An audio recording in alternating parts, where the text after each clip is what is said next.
안녕하세요. 판다입니다. 반갑습니다.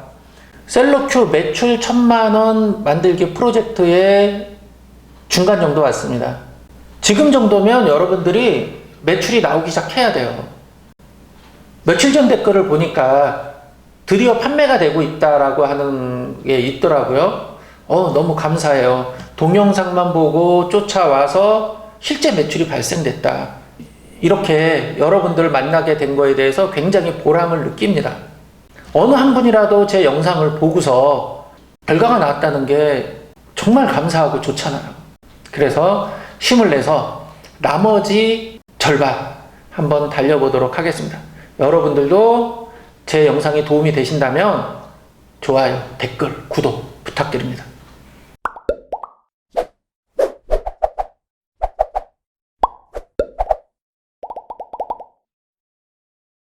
오늘 할 얘기는 네이버 쇼핑에 내 상품을 상위 노출시키는 이야기를 할 거예요. 지금 한 20편 정도 영상이 나왔는데 네이버 이야기가 지속적으로 나와요. 왜 네이버 이야기가 나오냐? 여러분들이 쇼핑몰을 만들었어요. 이 만들어 놓고 여기에 등록된 상품이 어디서 팔려요? 결국은 네이버에서 팔리는 거예요. 처음 쇼핑몰을 개설하면 전체 매출의 80~90%가 네이버에서 발생됩니다.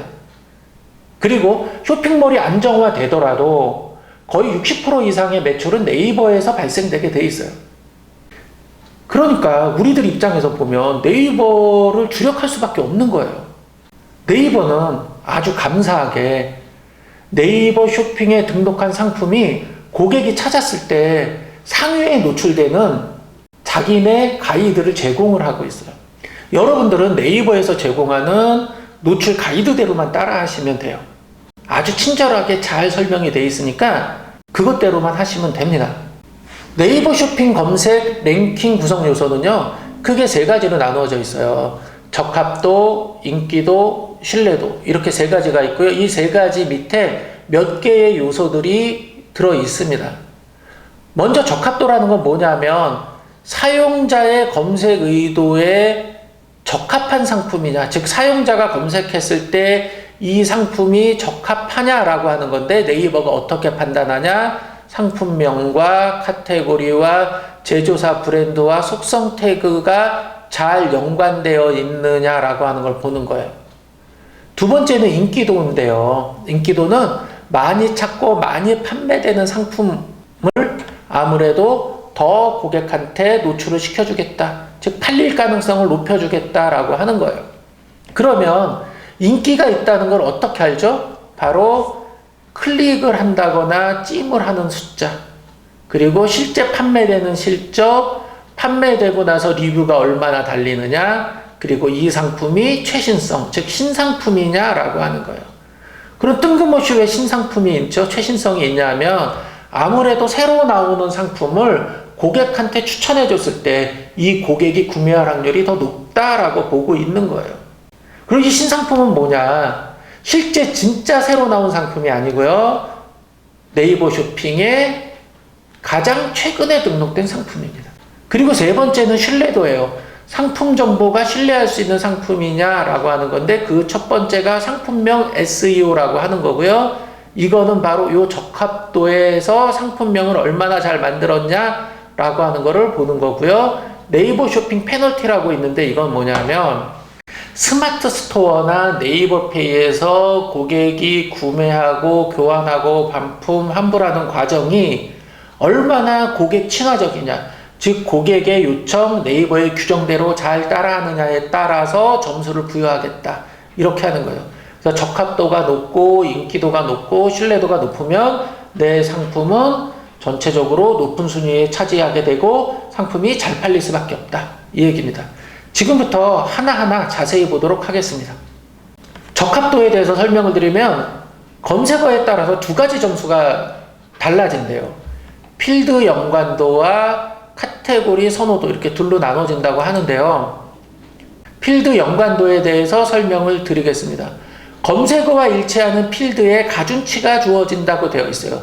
이 필드라고 하는 건 뭐냐면 브랜드나 제조사나 카테고리 같은 거예요. 그리고 속성, 이런 것들이 바로 고객이 검색한 단어와 얼마나 연관성을 가지고 있느냐는 거예요. 여기서 보면 아마 고객이 책장으로 검색을 한 것 같아요.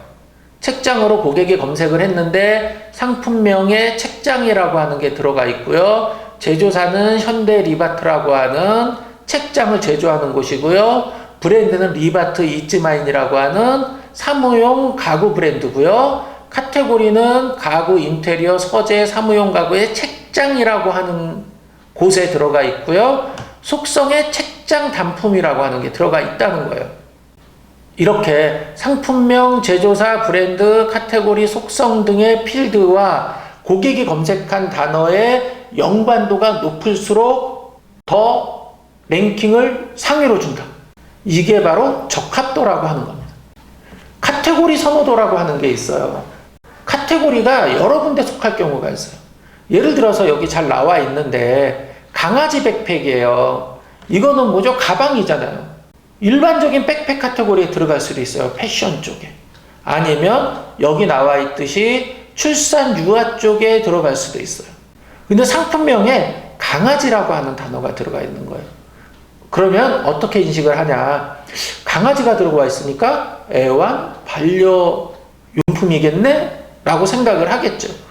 그래서 바로 출산 유아나 패션 쪽에 들어가 있는 백팩이나 캐리어백에 속하는 게 아니라 애완에 들어가 있는 애완용품의 캐리어, 애완용품의 가방에 속하는 게 더 적절하다라고 하는 거죠. 이게 바로 카테고리 선호도라고 하는 겁니다. 상품명인데요. 이 상품명을 만드는 게 어떻게 보면 시작이자 끝이에요. 여러분들 입장에서. 제일 어렵고 그럼에도 불구하고 제일 큰 결과를 낼 수 있는 곳이 바로 상품명을 만드는 거예요. 이 상품명은 어떤 기준으로 만드느냐? 고객이 알기 쉽고 검색 엔진이 파악하기 쉽도록 만들어라 라고 하는 게 제 이야기입니다. 뭐라고요? 고객이 알기 쉽고 검색 엔진이 파악하기 쉽게 만들어라. 제가 이 상품명을 만드는 거에 대해서 교육을 하다 보면 어떤 분들은 고객을 보지 않아요. 그냥 네이버라고 하는 검색 엔진에서, 검색 로직에서 어떻게 더 상위로 보낼 것만 보고서 상품명을 만들다 보니까 고객 입장에서 보면 이게 도대체 무슨 말인지 잘 모르는 경우들이 있어요. 결국 구매하는 거는 고객입니다. 고객이 이 상품이 뭔지를 한 번에 인식할 수 있도록 상품명을 만들어야 된다는 거예요. 그럼 어떻게 만드느냐? 브랜드, 상품명 또는 시리즈명, 모델명, 상품 유형, 색상, 사이즈, 수량 이런 식으로 만들 때 50자를 넘지 마라 라고 이렇게 적혀 있죠. 그리고 네이버에서 허용하는 것 이외에 특수문자는 넣지 말아라. 특수문자를 많이 넣으면 오히려 노출되는 점수를 깎아버리겠다. 이게 네이버의 입장입니다. 좀 더 자세히 보도록 하겠습니다. 지금 보는 예제처럼 반복적으로 영문과 한글의 브랜드가 나온다거나 제조사가 반복적으로 쓰인다거나 아니면 이렇게 키워드들을 많이 늘어놓는다거나 상점명이 들어간다거나 이런 경우는 좋지 않다. 네이버에서는 그렇게 이야기하고 있습니다. 자, 이런 것들은 다 빼버리고 브랜드, 상품명, 상품의 속성, 모델 번호 아니면 사이즈, 용량 등등을 정확히 넣어주면 네이버 입장에서는 좋은 상품명이다. 너는 더 잘 팔리도록 해줄게. 이렇게 네이버는 이야기하고 있습니다. 같은 이야기인데요. 상품명에 상품과 관련되지 않은 단어들은 빼라라고 하는 거예요. 무료 배송, 당일 배송 이런 이야기, 사은품, 무이자, 가격, 할인 이런 단어들은 다 가능하면 빼고 상품명만 넣어라 이런 이야기인데요. 이거는 누구 입장이죠? 바로 네이버의 검색 엔진의 입장이에요. 고객의 입장에서는 조금 다를 수 있어요. 제가 상품을 팔다 보니까 우리 고객님들이 선호하는 단어들, 소위 낚는 키워드들이 있는데 그 중에 하나가 바로 무료 배송, 그 다음에 할인, 특가 뭐 이런 단어예요. 이런 것들은 경우에 따라서 어느 정도 적절히 사용을 하시면 좀 좋은 결과를 얻을 수 있습니다. 물론 네이버에서는 하지 말라고 이야기를 하고는 있으나 실제 팔아보니까 노출해서 어느 정도 손해를 보더라도 고객의 감성을 파고든다면 그거보다 더 좋은 결과를 얻을 수도 있다. 이건 제 경험 이야기입니다. 수식어 쓰지 말아라. 이런 거예요. 10대, 20대. 이거는 공감합니다. 이런 거 넣지 마십시오. 정확히 이런 형태의 상품명을 구성하는 게 좋고요. 여기 이미테이션이라고 하는 게 있는데 짝퉁이에요. 여러분들은 지금 여러분들이 아직 상품을 소싱하지 않은 상태고 위탁도매, 저희 같은 회사를 통해서 상품을 공급받다 보니까 이 상품이 어떤 상품인지 정확히 알지 못해요. 짝퉁이라든지 상표 위반이라든지 이런 게 섞여 있을 수 있습니다. 그런 것들을 가려내는 기준 중에 하나가 바로 이렇게 ST라고 하는 게 들어가 있는 경우예요. ST는 스타일의 약자고요. 짝퉁을 파는 사람들끼리의 은어처럼 쓰이는 겁니다. 즉 ST가 들어있다면 한번 의심을 해보셔야 돼요.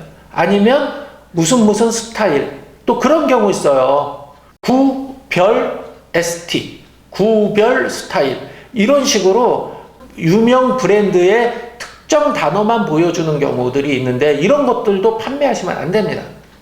그리고 추가적으로 레플리카라고 쓰여 있는 게 있어요. 물론 스포츠 구단 같은 데서 정품 레플리카를 만들기도 하지만 레플리카라고 하는 것 자체가 모조품이거든요. 유사품. 그러다 보니까 정품 레플리카가 아닌 레플리카라고 쓰여 있는 상품들도 유심히 보셔야 됩니다. 그리고 이런 것도 쓰지 말라는 거고요. 자, 홍보 문구 이렇게 상품명에 쓰지 말아라 라고 되어 있어요. 홍보 문구 어디다 넣죠? 상품별 홍보 문구 넣는 곳이 있죠. 저희 배웠어요. 그죠? 꼭 넣어야 될 홍보 문구가 있다면 셀러큐에서 상품별 홍보 문구, 이벤트 문구라고 하는 자리에 넣으시면 네이버 쇼핑에 검색될 때 상품명 하단에 나오게 됩니다. 그 자리에 넣으셔야지 상품명 뒤에 붙이지 마라. 이렇게 넣다 보면 네이버에서 요구하는 50자를 훅 넘어가게 되고요. 또 검색 엔진이 검색할 때 이게 도대체 어느 상품인지 식별을 잘 못하는 경우들이 있다는 거예요. 자, 유의 사례인데 다시 한번 최종 정리를 하면 홍보 문구 넣지 말고요. 적절하게 띄어쓰고 그거 이외에 넣지 않는데 그 중에 고급, 정품, 무료 배송 이런 단어들은 원래 네이버에서 하지 말라고는 하나 적절하게 섞으시면 어느 정도 효과를 볼 수도 있습니다. 옵션이에요. 뭐 이런 것들 넣지 마라. 이제는 좀 어느 정도 이해가 되겠죠? 브랜드, 상품명 또는 상품의 시리즈명, 모델 번호, 스펙 이런 형태로 정확히 상품을 식별할 수 있는 그 정보만 넣지 그것 이외에 나머지 정보는 상품명에 넣지 마라 라고 하는 게 네이버 뿐이 아니라 모든 온라인 마켓에서 이야기하는 겁니다. 그리고 이미지인데요. 제가 여러분들한테 목록 이미지를 바꿔라, 목록 이미지를 가능하면 많은 숫자를 만들어라 라고 이야기를 하고 있어요. 그래 놓고 어떻게 목록 이미지를 만들어라 라고 하는 말씀은 안 드렸어요. 그러다 보니까 지금 하시는 분들이 정말 제대로 못 만들고 계시는 분들이 있는데 오늘 이 영상을 보고 나서는 요 규정대로 가능하면 목록 이미지를 만드십시오. 무조건 목록 이미지는 신바탕에 최대한 꽉 채워서 정사각형으로 만드십시오. 유명 브랜드일 경우는 로고를 살짝 얹을 수 있습니다. 그러나 이 로고의 범위가 전체 목록 이미지의 10% 이상은 넘지 않도록 이렇게 좀 주의를 하시면 되고요. 홍보성 문구 넣지 않습니다. 요거 같은 경우 이렇게 넣는데 이거 네이버에서 허용을 한다라고 하지만 다른 마켓에서 허용하지 않을 수 있어요. 이미지의 크기인데 크기는 네이버 같은 경우는 500에 500 픽셀을 권장하고 있으나 옥션, 지마켓, 11번가 등 다른 오픈마켓 같은 경우는 1000에 1000 픽셀을 권장하고 있습니다. 그러니까 이번에 이미지 작업을 할 때 가능하면 1000에 1000 픽셀로 작업을 하세요. 그러면 나중에 여러분들이 쇼핑몰을 하다가 오픈마켓에 그 동일한 상품을 가지고 등록할 때 그대로 사용할 수 있습니다. 근데 주의해야 될 게 있어요. 너무 큰 사이즈는 또 등록이 안 될 수 있어요. 여기 나와 있는 최대 4000에 4000 픽셀 이하로 하고요. 이미지 용량은 4메가 밑으로 해라 라고 나와 있죠. 자, 요 규정 지키시면 되고, 이미지 형식은 JPG 파일, 즉 GIF나 다른 형식은 되지 않는다. 그리고 이미지 수량은 기본 이미지 1개에 추가 이미지 2개, 최대 3개를 이야기하고 있는데, 가능하면 많이 만드십시오. 그래서 뭐 다른 건 한번 읽어보시면 되고요. 자, 요거는 네이버에서 잘못된 예로 보여주는 거예요. 우선 여러분들이 여기 있는 목록 이미지를 봤을 때 어떠세요? 좀 지저분하죠? 그리고 정확히 어떤 거를 파는지도 잘 모르겠어요. 자, 이 상품 먼저 볼게요. 어느 거를 파는 거예요? 뭐 이걸 파는 거예요? 가방을 파는 거예요? 스카프를 파는 거예요? 이것도 어느 거를 파는 거죠? 자켓을 파는 건지 티셔츠를 파는 건지 잘 모르겠죠. 얘도 마찬가지고요. 이 상품도 마찬가지예요. 이거는 상품의 일부분만 보여줬기 때문에 정확히 어떤 건지 잘 모르겠어요. 이 같은 경우 너무 많은 문구가 들어가 있죠. 이것도 마찬가지예요. 배경에 너무 많은 정보가 들어가 있어요. 이것도 마찬가지죠. 이건 또 배경색이 노란색이죠. 자, 이렇게 하지 말고 이런 형태로 만들어라. 근데 이미지를 여러 개 만들다 보면 모두 다 이렇게 만들 수 없어요. 여러분들이 이렇게 규정대로 만드는 건 첫 번째 이미지만 이렇게 만드십시오. 1번 이미지만 이렇게 만들고요. 2번, 3번, 4번 이미지는 이런 형태로 만드셔도 상관은 없습니다. 특히 이런 부분 컷들, 이런 거 넣으면 좋겠죠. 그 다음에 착용 컷들 있을 수 있고요. 그리고 이렇게 기능이 있는 거는 기능 컷들이 있을 수 있어요. 이런 것들을 1번 이미지는 규정대로 만들고 2, 3, 4번은 상세 설명에서 잘라서 만들어서 넣으셔도 크게 문제는 되지 않는다. 그리고 브랜드 제조사 넣는 칸에는 공식 명칭만 사용해라. 이렇게 줄임말이라든지 아니면 영문과 한글의 혼합이라든지 이런 것들 하지 말고 엉뚱한 말 넣지 말고 특수문자 넣지 마라. 이런 이야기입니다. 태그인데 태그 여러분들이 넣죠. 실제 우리가 상품명 만들고 키워드 자리, 주제어 자리에 10개의 태그를 넣으라고 저희가 권장을 하고 있는데 어떤 거를 넣어야 될지 잘 모르잖아요. 우리 셀러큐에 뭐 상품명 추천기라든지 주제어 추천기가 있어서 여러분들은 거기서 상품을 주제어를 드래그해서 집어넣으면 되기는 하지만 여기서 주의해야 될 게 있어요. 어떤 게 있냐? 중요한 키워드는 앞쪽에 배치해라. 제가 한번 말씀을 드렸어요. 그리고 상품명에 있는 거 또 넣지 말고 카테고리에 있는 단어 또 넣지 마라. 상품과 관련 없는 단어 넣지 마라. 그리고 상품과 관련 없는 브랜드 절대 넣지 마라. 아디다스, 운동화인데 나이키, 뭐 프로스펙스 이런 거는 절대 넣으면 안 된다. 이건 잘못하면 상표법 위반으로 여러분들이 문제가 될 수 있습니다. 그리고 감성 표현 사용하라고 했는데 감성 표현을 우리 쇼핑몰에서는 찾을 수가 없어요. 스마트 스토어는 감성 표현을 추천을 해줍니다.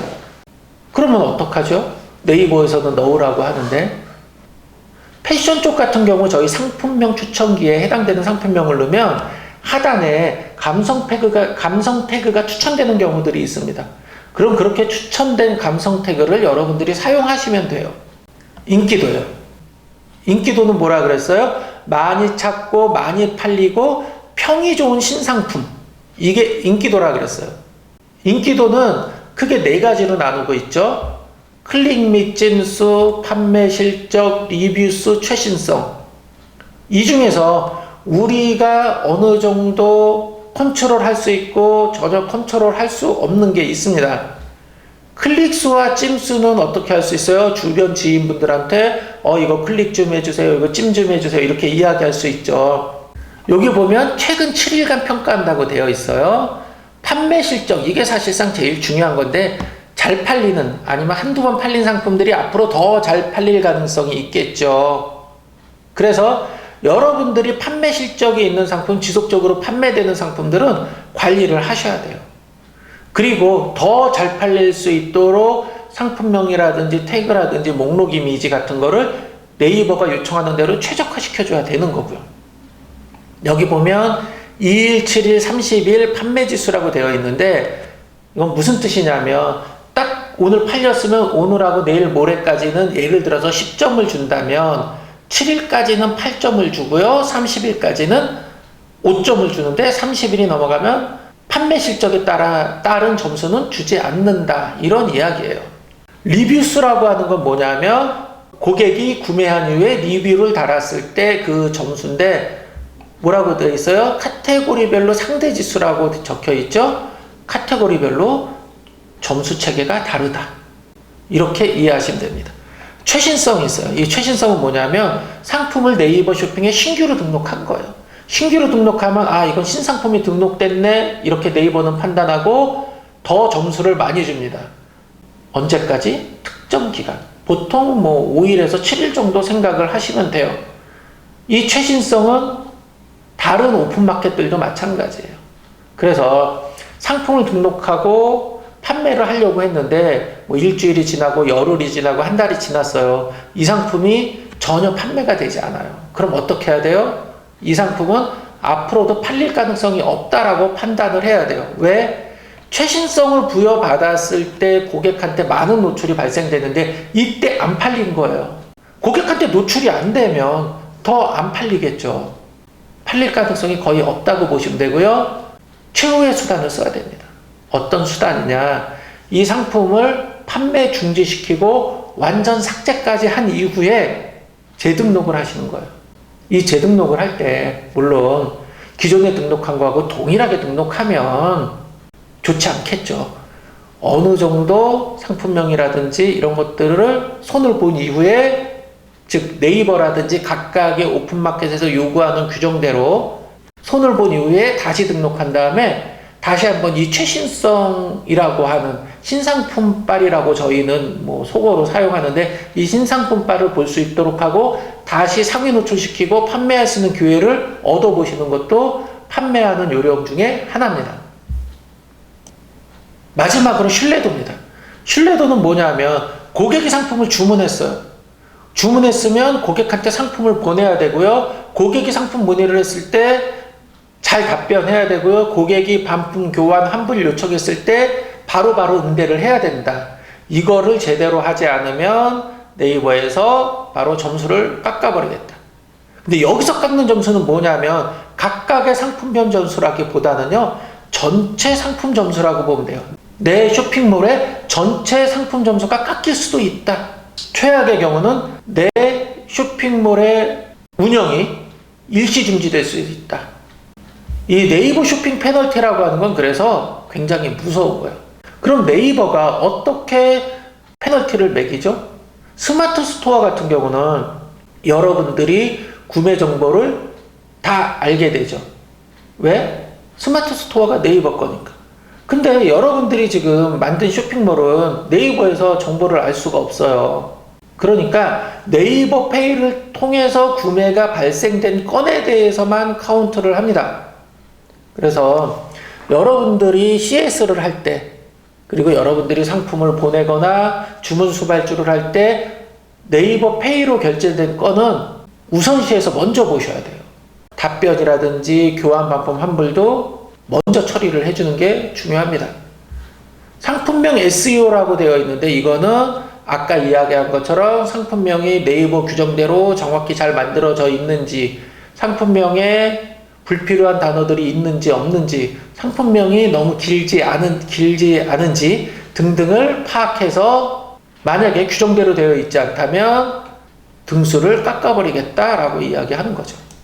상품명 SEO에 대해서 네이버는 굉장히 중요시 생각하고 있고요. 이 규정대로만 여러분들이 상품명을 만든다면 네이버뿐이 아니라 옥션, 지마켓, 11번가 등 다른 마켓에서도 잘 팔릴 가능성이 높아져요. 그래서 이번에 쇼핑몰에서 여러분들이 상품을 하나하나 잘 가공하시면 이렇게 가공된 상품을 가지고 다른 마켓에서도 파시면 됩니다. 다시 한번 정리를 해보겠습니다. 카테고리 브랜드 같은 경우 중복되는 것들 쓰지 마라. 셀러명이나 상점명 쓰지 마라. 혜택 수식 문구 쓰지 마라. 지나치게 긴 상품명 50자 이상 되도록 만들지 말고 이렇게 이미테이션을 연상시키는 문구들 쓰지 말아라. 특수문자 쓰지 마라. 또 주의해야 될 게 뭐냐면 타 브랜드들 쓰지 말아라 라고 하는 거예요. 네이버 쇼핑 페널티인데요. 네이버 쇼핑 페널티는 뭐예요? 상품에 대한 상품평, 배송이 적절히 이루어졌는지, 구매평이나 판매 실적, 상품 정보 등을 조작하지 않는지 등등을 보겠다고 이야기하는데 자동으로 연동된다고 되어 있어요. 스마트 스토어와 네이버 쇼핑이 자동으로 연동된다. 우리는 스마트 스토어가 아니니까 네이버 쇼핑과 네이버 페이가 자동으로 연동된다. 그러면 네이버 쇼핑 페널티는 어떻게 주어지는지, 어떤 건들에 대해서 페널티가 몇 점을 먹는지는 이 표를 보시면 됩니다. 발송 지연, 품절, 클레임 처리 등이 많이 발생될 경우, 원활하게 이루어지지 않으면 페널티가 부과된다고 되어 있어요. 결제 완료됐는데 3영업일 이내에 발송하지 않을 경우, 7영업일 이내에 발송하지 않을 경우 3점, 그리고 주문을 했는데 상품 품절로 취소될 경우 2점, 반품 교환 환불이 3영업일 이내에 이루어지지 않을 때 각각 1점, 이런 식으로 30일간의 점수를 누적해서 여러분들의 모래 등급을 매깁니다. 네이버 판매 페널티의 단계별 제재라고 쓰여 있어요. 30일간 카운트를 하죠. 1단계 주의, 2단계 경고, 3단계 이용 제한. 이 3단계까지 가서 이용 제한 당하면 굉장히 속상하겠죠. 내 쇼핑몰 운영이 중지되는 거고 내 매출이 빵원 되는 건데 오프라인 매장으로 따지면 영업정지 당하는 거나 마찬가지잖아요. 굉장히 심각하고 치명적인 데미지를 입게 되니까 이 이용 제한이 안 되도록 여러분들이 굉장히 주의를 하셔야 됩니다.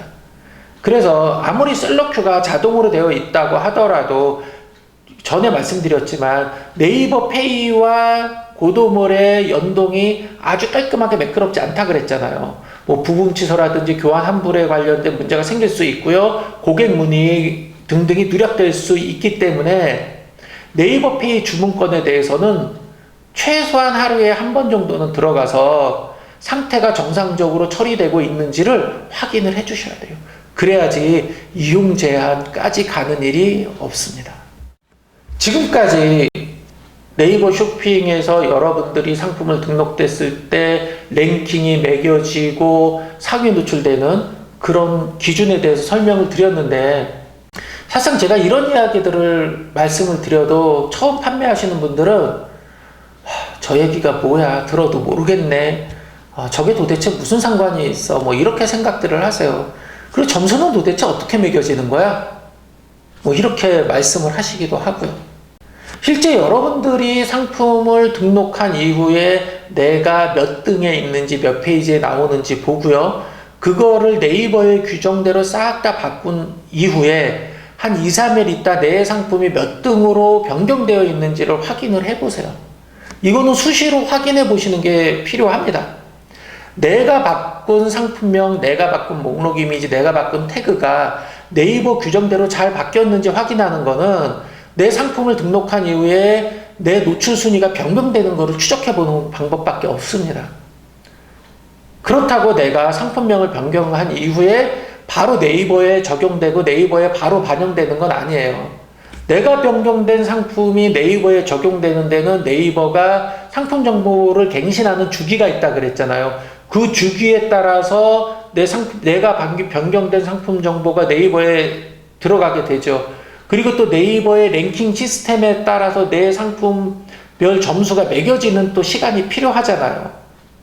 그렇게 된 이후에 내 상품이 제대로 점수를 받고 제대로 된 등수에 노출이 되거든요.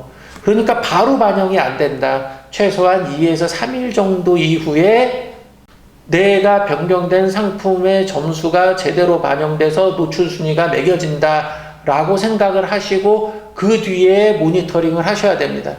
이게 또 번거롭고 귀찮으니까 묻지도 따지지도 않고 내 맘대로 마구 변경만 하시는 분들이 있는데 절대 그러면 안 되고요. 반드시 제대로 변경됐는지는 지금 말씀드린 대로 2, 3일 뒤에 꼭 모니터링을 하셔야 됩니다. 그러니까 메모지에다가 어떤 상품명으로 어떤 키워드로 검색했는지 키워드 적어 놓고요. 내가 몇 번째 나왔는데 몇 페이지 몇 번째 나왔는지 적어 놓거나 아니면 화면을 캡처를 해 놓으세요. 그리고 2일에서 3일 뒤에 동일한 명칭으로 네이버 쇼핑에서 검색한 이후에 내 상품이 어디에 나와 있는지를 보셔야 되는 거예요. 그래서 변경했을 때 내가 더 상위로 나왔는지 그대로 있는지 더 뒤로 쳐졌는지를 확인을 하시고 점점 더 상위로 나오도록 여러분들의 상품명을 변경하셔야 돼요. 이거를 지속적으로 반복적으로 하다 보면 아, 이렇게 변경해야지 네이버 로직에 맞는구나, 이거를 알게 되는 겁니다. 이거는 누가 그냥 안 알려주는 거고요. 본인이 좀 경험을 해보시고 감이 오셔야 되는 거예요. 네, 아셨죠? 지금부터 보여드릴 거는 오픈마켓에서 어떻게 점수를 매기고 어떤 순서대로 보여지는지를 보여드릴 건데, 불행하게 네이버나 다른 마켓들은 이렇게 점수를 보여준 곳이 없어요. 제가 다행히 한 4, 5년 전에 화면 캡처해 놓은 게 하나 있습니다. 그래서 그걸 가지고서 설명을 드리도록 할 거예요. 옥션인데요. 우리나라 오픈마켓 중에 제일 오래되고, 그 다음 지금도 마찬가지지만 제일 체계적으로 운영된다고 보시면 돼요. 그리고 이 옥션의 노출 로직이 다른 마켓들이 대부분 벤치마킹 한 거라고 생각을 하시면 됩니다. 이 옥션 같은 경우는 몇 년 전에는 지금 보는 화면과 같이 내 노출 점수를 보여줬어요. 여기 보시면 제가 키워드를 브라러닝으로 검색을 했어요. 그랬더니 내가 등록한 상품들의 점수가 이렇게 나와요. 5168점 이렇게 쭉 나오죠. 그래서 내 상품 선택이라는 걸 그전에는 꾹 누르면 내가 몇 등에 나오는지 어느 자리에 들어가는지 보여줬어요. 요게 바로 브라러닝이라고 검색했을 때 1등부터 순위예요. 1등이 5176점, 2등이 73점, 71점 이렇게 내려가고 저는 5168점. 점수차가 많이 난다고 볼 수도 있고 많이 안 난다고 볼 수 있는데, 이 상품들은 프리미엄이라고 하는 리스팅 광고를 산 거예요. 금액으로 따지면 월 한 2만 원 정도로 해서 요 광고 자리를 샀고요. 그 안에서 등수 싸움을 하게 되는데, 제가 만약에 요 프리미엄 광고를 요 상품에 붙였다면 저는 요 자리 4위가 되는 거죠. 그리고 이렇게 주목이나 눈깔이라고 그냥 저희는 그냥 속칭 부르는데, 이런 것들을 붙이면 기존 자기 점수에서 몇 점을 더 받게 돼요. 한 20% 정도 점수를 더 받게 됩니다. 만약에 제 상품을 프리미엄을 붙이고 눈깔을 붙이면 무조건 다 1등을 차지하게 되는 거예요. 이 상품들은 다 이렇게 광고를 하는 거니까 판매 수량도 어느 정도 쌓여 있고 후기도 어느 정도 쌓여 있기 때문에 판매 수량과 후기에 따른 점수들도 받았겠죠. 자, 보세요. 저는 아무것도 안 하고 상품 등록만 한 거예요. 근데 5168점. 이 사람들은 광고하고 점수를 사고 구매량도 많음에도 불구하고 5176점, 5157점 이런 점수밖에 못 받았어요. 저와 이분들과 어떤 차이가 있을까요? 상세한 거는 지금 우리가 쇼핑몰이고 네이버라고 하는 그런 주제를 가지고 이용하는 거라 오늘 설명드릴 수는 없고요. 제가 이 쇼핑몰 강좌가 끝나고 나면 오픈마켓 강좌를 개설을 할 겁니다. 빠르면 뭐 4월 말 5월 정도 시작을 할 것 같아요. 그때 정말 디테일하게 상위 노출하는 오픈마켓에서 그걸 설명을 드릴 거고요. 오늘은 이런 점수 체계로 되어 있다라고 하는 것만 그냥 대략적으로 말씀을 드리겠습니다. 자, 아까 5,000점이 나오게 되는 5,178점 뭐 이런 점수가 나오게 되는 그런 점수표예요. 이런 점수표는 이 옥션이나 이런 데서 공식적으로 발표한 게 아니고요. 저희가 아까 봤던 점수표 있죠. 거기서 우리가 예를 들어서 무료 배송으로 한번 해보고 유료 배송으로 한번 해보고 착불로 해봤을 때 점수 차이가 나오잖아요. 그거를 계산해서 뽑아낸 거예요. 나눔 후원이라고 하는 걸 붙였더니 1점이 올라가더라. 판매자 할인을 1%를 했더니 1점이 올라가고 10%를 했더니 5점이 올라가고 20% 했더니 뭐 10점이 올라가더라. 판매자 포인트를 안 붙였더니 빵점인데 판매자 포인트를 하나 붙였더니 1점이 올라가더라.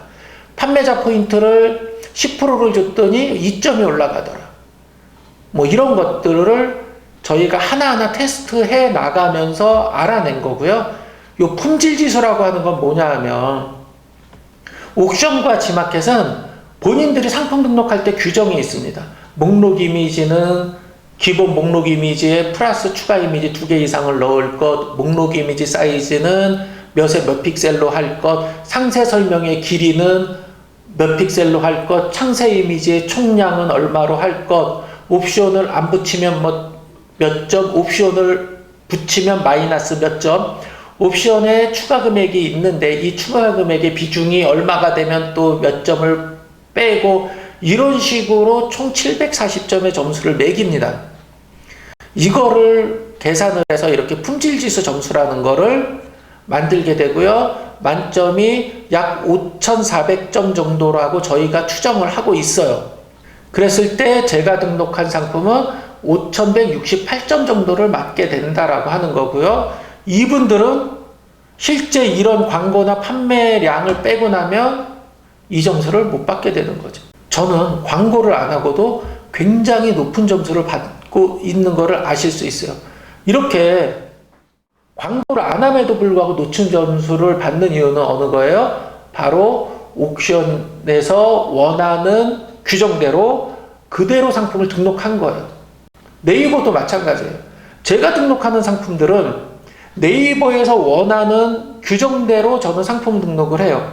그러니까 상위 노출이 되고 더 많은 상품을 팔게 되는 거예요. 어떤 분들은 저한테 그래요. 아니 어떻게 그렇게 상품을 잘 팝니까? 광고도 안 하면서. 그럼 저는 답변을 어떻게 하냐면 그냥 마켓에서 시키는 대로 했을 뿐이에요. 대표님도 마켓에서 시키는 대로만 하면 돈을 법니다. 이렇게 말씀을 드리거든요.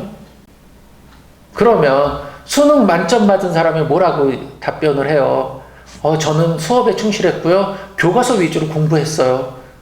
그래서 만점을 받았어요. 이렇게 얘기하는 거랑 똑같다고 말씀들을 하시는데 실제 그렇습니다. 오픈마켓을 비롯해서 네이버에서 잘 팔려고 하면 어떻게 하냐? 그 마켓에서 원하는 대로 그 마켓에서 규정 지어진 대로만 하시면 여러분들은 돈을 벌 수 있어요. 근데 대부분의 판매사들이 그 규정을 지키지 않아요.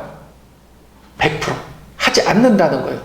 일부 귀찮아서 빼먹고 일부 번거로워서 빼먹고 대부분은 몰라서 안 합니다.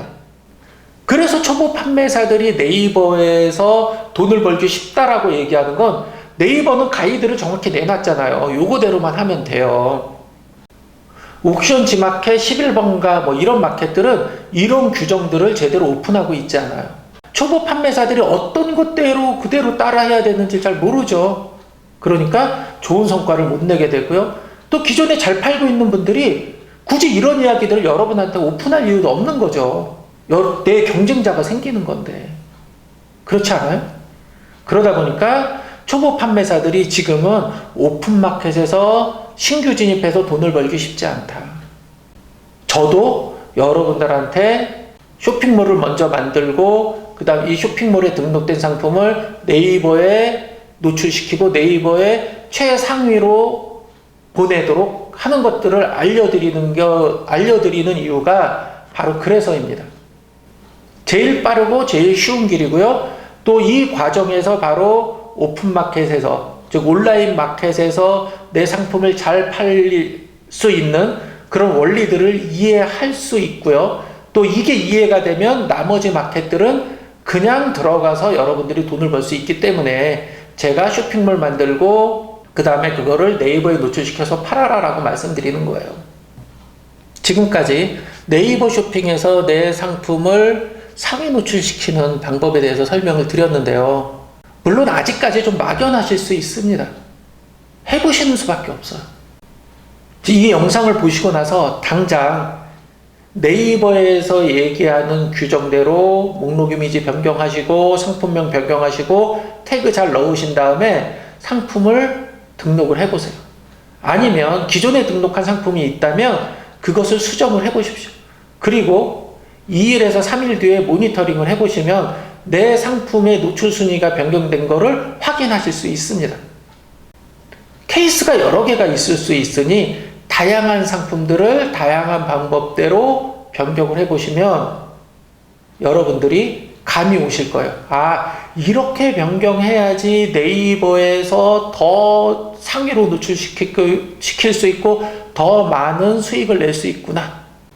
이런 것들을 알게 될 거예요. 오늘 영상이 도움이 되셨다면 좋아요, 댓글, 구독 꼭 부탁드립니다. 감사합니다.